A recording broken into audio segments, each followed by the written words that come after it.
I think we used to be able to see each other better. Astrology is a synthetic way of knowing. It's a technology. Psychic people say that everybody has the ability to be psychic, and I think that's true.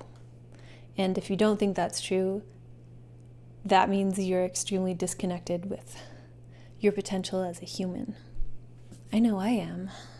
We used to be able to listen to ourselves and know ourselves and listen to others and know others.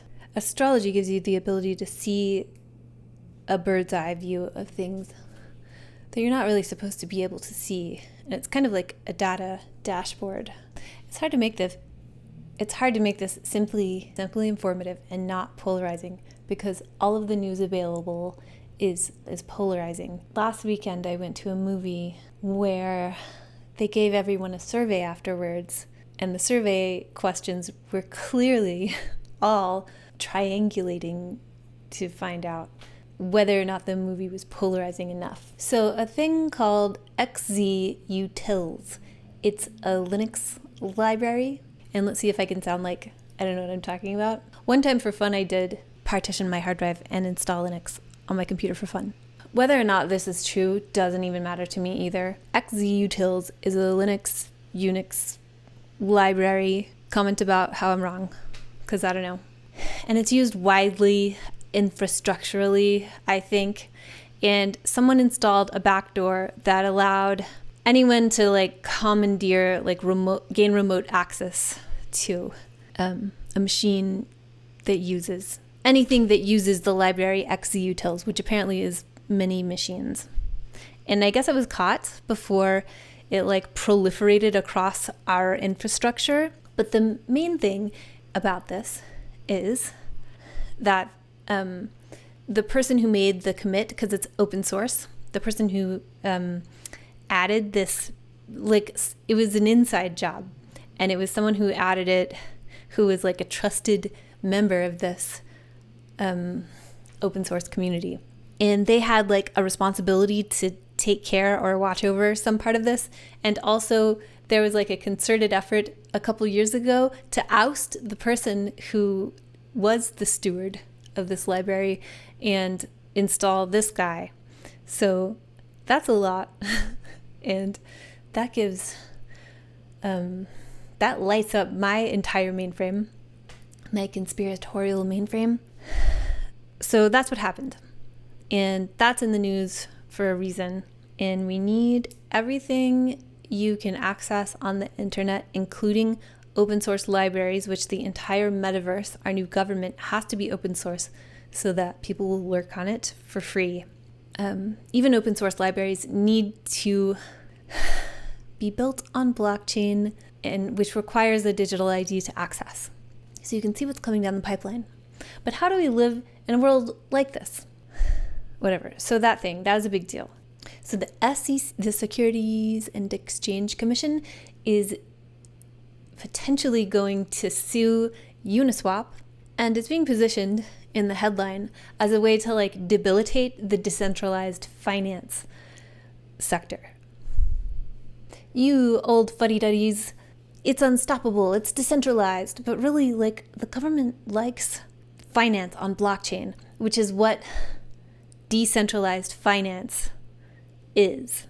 It's being called decentralized, but it's more it's on blockchain. The power of blockchain is that it's an immutable ledger. You can't destroy the ledger unless all the computers in the world go down. So that's what that headline is about. The government doesn't want decentralized finance to go away. It wants to use it. That's what your central bank digital currencies are. It's the same exact thing as DeFi, but as a central bank. Because all this stuff that's being called decentralized, it's mostly to say we're going to use blockchain. And the level of decentralizedness varies. And if you don't know what I'm talking about, watch my intro to cryptocurrency video if you haven't already. I know you probably haven't, because only 25 people have watched it. And it's probably because they think I'm going to shill crypto, but I'm not. It's not what you think. So there's a criminal trial going on right now for a crypto scam that happened in October. And a guy was took advantage through his skilled coding. He took advantage of loopholes in the like trading system, and taking advantage of any trading system is technically illegal, I think. Comment if I'm getting my explanation of this wrong. But in all of blockchain, this has like been a thing for a long time in people who work on blockchain stuff. Code is law. That's how our constitution is going to be replaced with smart contracts, because it's to make the law immutable. So code is law, but the law says you can't like take advantage of trading platforms to make more money in an unfair way. But this guy was like, well, I used my skills to work around something that like it doesn't say was explicitly illegal, that I can't use code to like bypass a restriction that allows me to make shit tons of money. That's my take, but I could be getting it wrong. Anyway, this is meant, in my opinion, not by like, obviously none of these things when I'm saying like it's meant to do this, none of that is to be like the news outlet means to do it. They may or may not. It's being put in your face so you can get used to the idea of code is law versus whatever the law is, and the letter of the law versus the spirit of the law, which is extremely a part of what Pluto in Aquarius is going to be about. So there's a thing called the AI pin. It's like a little pin you wear. It's like magnetized, and you wear it like over your heart. And it's like a new AI interface where you can like, it like projects things onto your hand, and you can talk to it, and it's like your permanent DJ. So it creates a soundtrack of your life automatically. Eventually you'll be able to like hold something up and be like, can I eat this? I'm not joking. I didn't mean that mockingly. I think I sound derisive sometimes without meaning to. Anyway, so that's interesting and very futuristic, and the word ambient computing has been used, which is very the future. And I don't know if everybody will have one of these, but you can see how we interface with the outside-in robot intelligence as sensors to advance its intelligence. It's changing. Also, simultaneously in the news, there's a headline about Sam Altman of OpenAI and Johnny Ive of Apple fame. A lot of what Apple looks like comes from his time there, are seeking $1 billion in funding for a wearable AI device. Or maybe it's not wearable, maybe it's just like a personal device. I don't know if that's this humane AI thing, this AI pin thing. I guess not. I guess maybe like the AI pin thing rode the wave of this headline. I'm not sure what's going on there. I got confused when I was researching this. Like, is that the same thing? As far as I know, it isn't. A company called Synchron is getting ready to do large-scale clinical trials of an implantable brain thing in the style of Neuralink. However, instead of surgically implanting it into your brain like Neuralink does, it is delivered to the brain using the large vein that sits next to the motor cortex. So that's innovative. And the people that they're seeking for clinical trials are people who have like mobility impairments. As much as all of us can scoff at the implantables and how maybe everybody will have them, that's truly wonderful. You could see how it could be taken advantage of, but you can also see how people with motor impairments can be taken advantage of anyway. So dystopian and cool. Pluto in Aquarius. And then Texas is officially using computers to grade the written portion of essays, or the essay portion, the non-multiple choice portion of its STAR exams. They're also saying that a random number of these tests will be like given to humans so that they have a check and balance right now.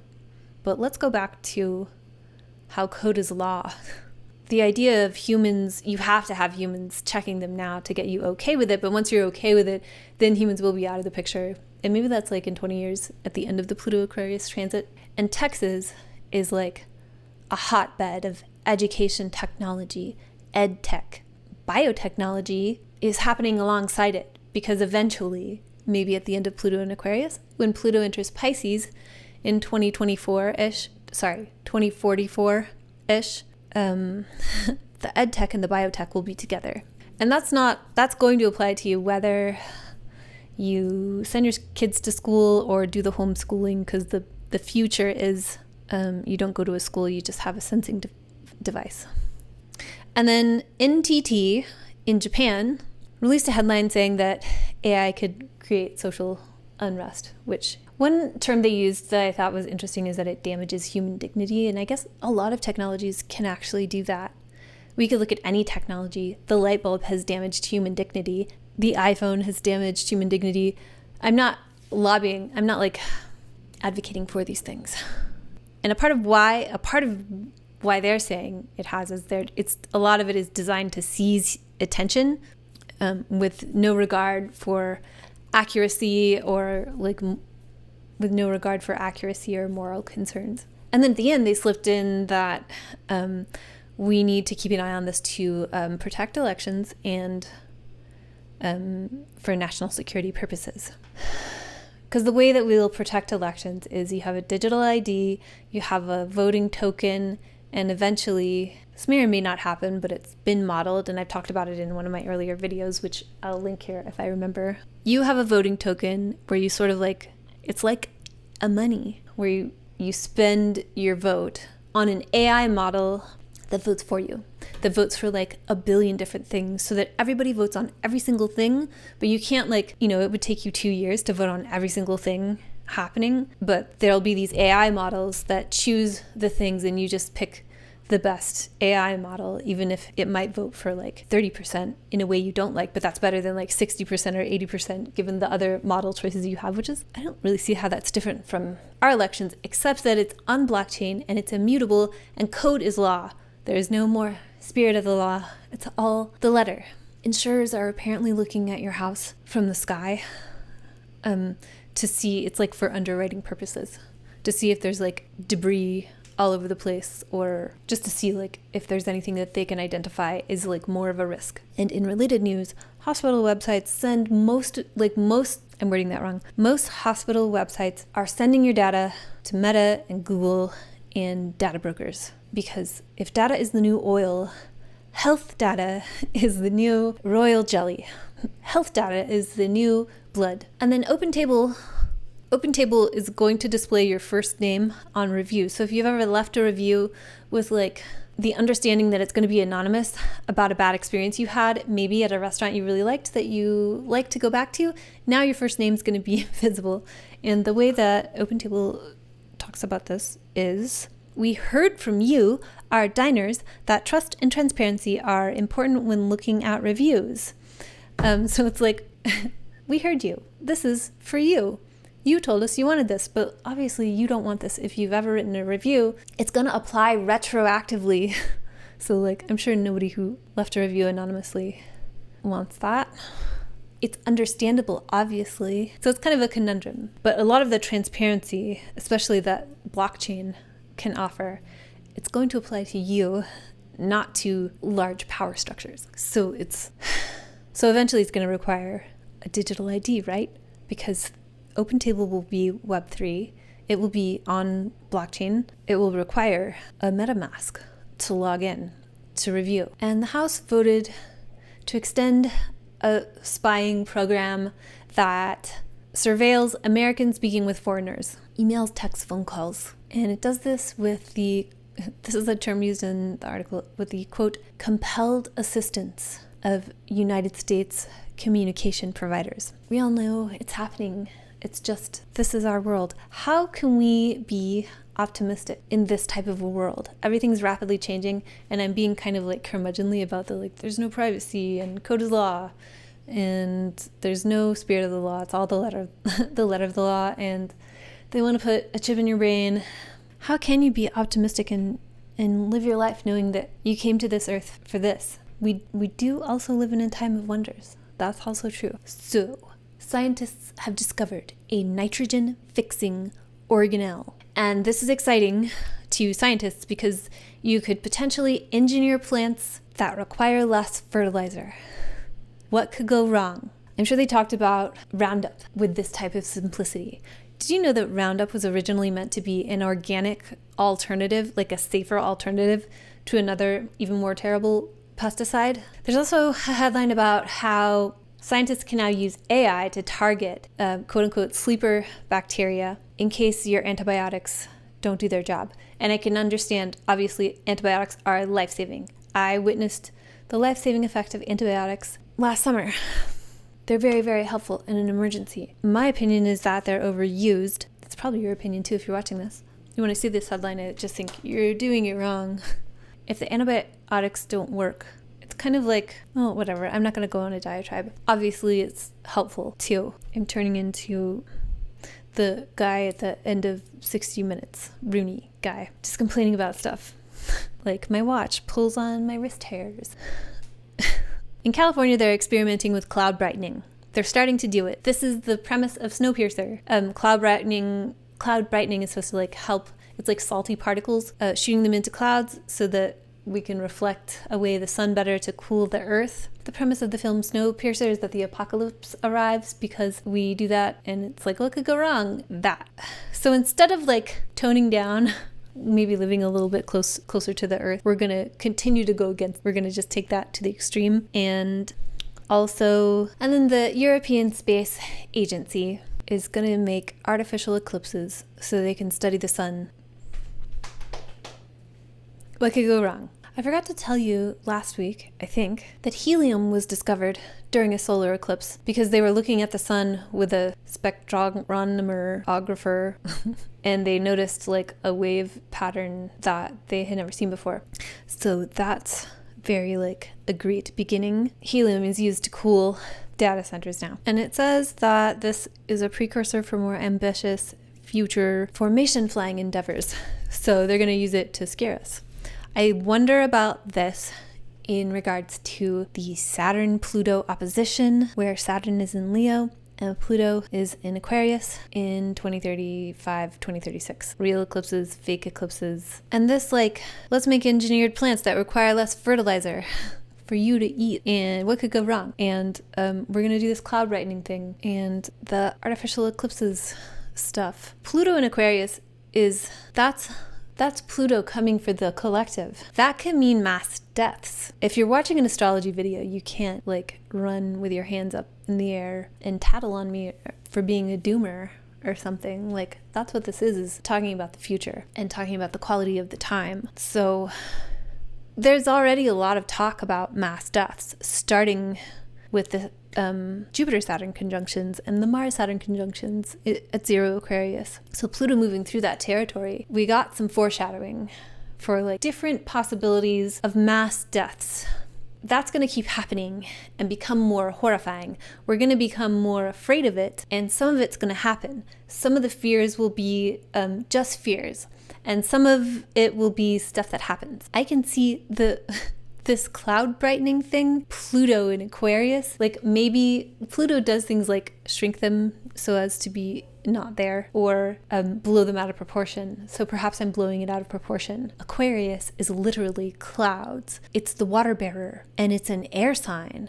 What are the water bearers in the air? Benefits of Aquarius pertain to like getting a bird's eye view of things, like an objective lay of the land from a perspective that nobody really lives in typically. So that's like if you're in exile, you see the walled city from beyond, and it's, you know, where all your friends live inside it. So this cloud brightening stuff is extremely Pluto in Aquarius. And if something Pluto in Aquarius does is like kill a lot of people, that's the thing. I don't know, like, I guess I'm going to get in trouble saying this. And later, if I don't say it, then people will be like, well, you didn't see it coming. So that's a way that this job is the worst. Anyway, all this stuff. Tampering with nature further instead of coming closer to it and living more in accordance with it. Instead, we're being more yang and fucking with the yin. Like, we're being more active, messing with the allowing and the moving with nature that makes the earth healthy. You know all of this. I'm preaching to the choir. I understand that. This week we get a big aspect, but it's been happening for a long time. And it's the Jupiter-Saturn conjunction in Taurus. It happens approximately every 12 to 14 years. The last one happened January 4th, 2011. And that, I remember that as a very optimistic time. There's a lot of like crazy, scary stuff going on, but Jupiter-Saturn conjunctions can be optimistic. And this is a conjunction of outer planets. So it's slow to happen. The planets are slow to come together and slow to separate. It happens on Saturday, but it's been happening for a while, especially like since it kind of like kicked off mid-May of last year. The beginning creative, expansive ramp up. But I'll talk more about that for Saturday. But I'm talking, it happens on Saturday, but it has been happening for the past year. It's just reaching a crescendo. And then sometimes with the slow moving planets, like the Mars-Saturn conjunction, I was like on Wednesday, the 10th, I was like, yay, the Mars-Saturn conjunction's over. And like that night and the next day was when I was really feeling all the Mars-Saturn stuff for me. So sometimes you might not be able to like experience directly exactly what that's about until like after it happens. Or you could see it coming a mile away. It depends on your relationship with these planets and where it's happening in your chart. If you don't know how to read your own chart, I have a super long course on how to read your own chart that I make available on my website for free. I started doing that to be like, because I'm surrounded by skeptics, and to be like, look, I'm not charging you for this because I want you to know what the fuck I'm talking about. And this week I saw a thing where Neil deGrasse Tyson said that the less you know about a subject, the more you think you know, and then, or something like, the less you know about a subject, the more you can't see that you're wrong, which is funny because all his arguments against astrology demonstrate a lack of understanding about what it even is and what the calculations are even about. There's a reason this stuff was hidden. Anyway, oh yeah. So if you don't know how to read your own chart, you can sign up for my emails and get my long course. I know you just met me and you're not looking to like experience a whole long, boring course, but at some point soon I'll turn it into a one-page cheat sheet and I will sunset the freeness of that course and maybe make it over again. Anyway, Monday, Mercury conjoins Chiron, which I don't... Chiron? Yeah, I'm a professional astrologer, and I haven't settled on how I'm going to pronounce that. This is the second of 3 conjunctions of Mercury with Chiron. It's the only, like, somewhat major body. It's not a traditional planet. It's not an outer planet. It's an asteroid, but it's... If there's one asteroid included in anything, it's usually Chiron. And he is between Saturn and Uranus. He's like a shamanic teacher. So between, just beyond the known and just before the first planet that exists in the unseen realm. And if you want to know, so this is the second of 3 conjunctions, and if you want to tie the story together for you, like whatever's happening right now, especially if this Mercury retrograde is prominent for you, you can tie together what's happening now with the last conjunction, and then you can kind of see what's coming down the tracks for the next one, or look at all those dates once this is passed and you can kind of see what that's about. If you want to know the dates of the other 2 conjunctions, you can watch my Mercury retrograde in Aries video if you haven't already, or you can revisit it to get those dates. The main events of Monday are Mercury conjoins Chiron, and then at night, the moon moves into Leo. So we have the moon in Cancer all day Monday, while Mercury conjoins Chiron. And the moon is separating from a square with retrograde Mercury on Monday. It's also sextiling Jupiter and Uranus, so you get a little shimmer of this upcoming exact conjunction, although, as I said before, we've been getting like the fairy realm glow, midsummer flower crown, magical flower crown glow of the Jupiter-Uranus conjunction in Taurus for about a year. So that's Monday. About how, like on Monday, it's kind of like, I guess the vibe on Monday is like, Mercury's still retrograde. And there might have been some, like a sense of optimism after last week's interior conjunction, which marks the halfway point of the retrograde and also indicates that things could be like more going in the direction of being resolved than like descending into confusion and glitchiness. But on Monday, Mercury is still retrograde. It's still retrograde all week. Technically Tuesday, nothing happens. Tuesday is...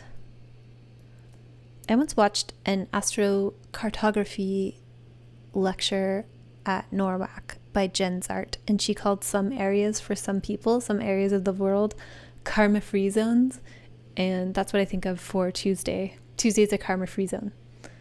But there are no exact aspects on Tuesday, but things are always like, we're still like, we've gone through what we've gone through, and things are ramping up. So on Tuesday, the vibe is the moon's in Leo.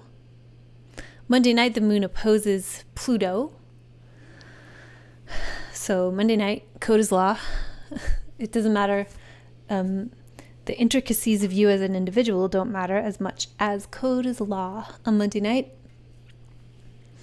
So Tuesday could be like, we're coming off of that, the fumes of that experience.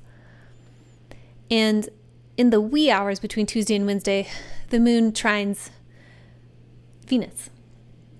So that's nice. Maybe Tuesday could be like, I came out of a ick time and I'm headed towards a nice time, but nothing's really happening. So it's kind of like a gap. It's like in Tuesdays, like time feels drawn out. On Wednesday, also Wednesday morning, the moon trines Venus and trines Mercury retrograde. So we can make Tuesday kind of about like moon opposite Pluto. Like you wake up from moon opposite Pluto dreams. In your waking life, you realize it's not that bad. It was all a dream. The moon's headed for a trine with Venus. Basically, the moon's applying to Venus on Tuesday. So Wednesday, it might be like when you wake up, whatever insights from like the glitchy, wonderful time you've been having with Mercury retrograde through Aries. Maybe you like hit a stride with what you've discovered, and or whatever discovery like pertains to whatever Mercury rules in your chart. And also in the morning, Venus is applying to the North Node. So this could apply to Tuesday as well. The moon's trining Venus, which is applying to the North Node. And according to the Hindu tradition of astrology, most planets don't like the North Node, or any of the nodes really, except Venus loves the North Node. One thing you could watch out for on Wednesday, possibly, and even Tuesday, and even Monday, is Vanity. It's Venus in Aries applying to the North Node. So there is like a me, but it's not like Venus in Leo. It's Venus in detriment in Aries. So there could be like a vanity situation, but also like a really good at, Venus is still a morning star, so there is a potential to like just be really good at being really good at outwardly exhibiting our beauty, or our sense of beauty, or what is beautiful in the world that we want to show others. Like if Venus is dignified in your chart and this happens, maybe it's something extra good for you that it might not be as good for everybody else. And then the moon pings also in the afternoon. The moon checks in with Jupiter applying to Uranus. On Thursday, the moon just moves into Virgo. Thursday is chill. It moves into Virgo in the morning. So, I mean, it's chill, but the moon is ruled by Mercury retrograde. So it's chill in a way that's like Mercury's still retrograde. There's still backpedaling we're doing to figure out how to move forward. And Friday, the moon is in Virgo, ruled by Mercury retrograde, and Venus conjoins Mercury retrograde. There's a lot going on Friday. Friday's way busier. Tuesday and Thursday, kind of chill. You could also apply the Venus conjunct Mercury situation to Thursday, since it happens like early in the morning. So on Friday, the sun moves into Taurus. And on the day the sun moves into Taurus, we also have Mars sextiling Jupiter in Taurus, which is triumphant. I think you could get a lot done on Friday, maybe even Thursday, except Mercury, the moon is ruled by Mercury retrograde and opposing Saturn. So maybe not. If it's disciplined stuff that's kind of a grind that maybe involves some sort of deprivation. Things that pertain to Mars-ruled parts of your chart and Jupiter-ruled parts of your chart might receive a boost, except Aries, where Mercury is retrograde, is one of the Mars-ruled parts of your chart. So it's complicated. Since Mercury is retrograde, maybe there's like the jet fuel of like whatever crusade you're on. You're really like tearing ass through a project. Maybe you'll have to go back and do it again. Mars also sextiles Uranus on that day. So there's like a triumphant quality that's good for Mars and Pisces, better for Mars and Pisces than it is for Jupiter and Taurus. Jupiter and Taurus might find it aggravating. Anything I talk about regarding the Jupiter-Uranus conjunction also applies to Friday. If this whole past year hasn't been a prequel for Saturday, Friday is definitely a prequel for Saturday. But Mars sextiling Uranus is like something surprising. There's like a surprising discovery also. Early Saturday, the moon trines Jupiter and Uranus. So this like Friday and Saturday have the potential to be very triumphant. There's a quality of breaking free or like having a breakthrough that's creative and uplifting. So everything about Jupiter is like electrified.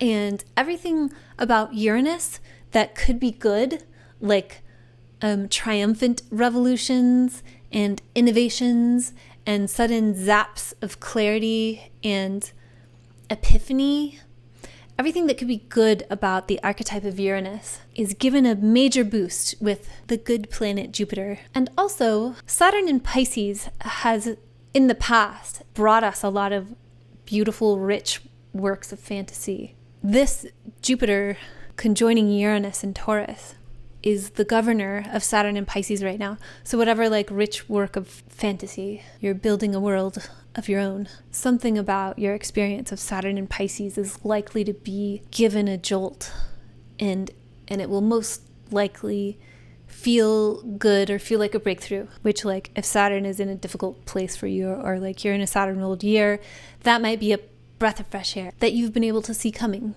for a while. And on Sunday we just have the moon trining Pluto, so maybe you get that brain implant and it's wonderful. Maybe you get an AI pin and it's the best thing ever. But the thing about the AI pin, and you have a Tidal subscription, so you can actually use the music component, and the fact that it's overheating doesn't bother you. It's a new technology, so there are always going to be these glitches. The moon trines Pluto, the sun squares Pluto, which is a yearly opening square with Pluto, so this electrifying technology situation, we're stepping into the gauntlet.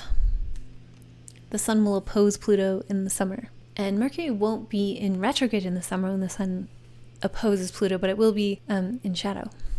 The world is being remade. How can you be an optimistic force for good as the world is being remade and made unrecognizable? It will just get faster and faster. How can you dance like nobody's watching when you know your Wi-Fi is a camera that can see through walls?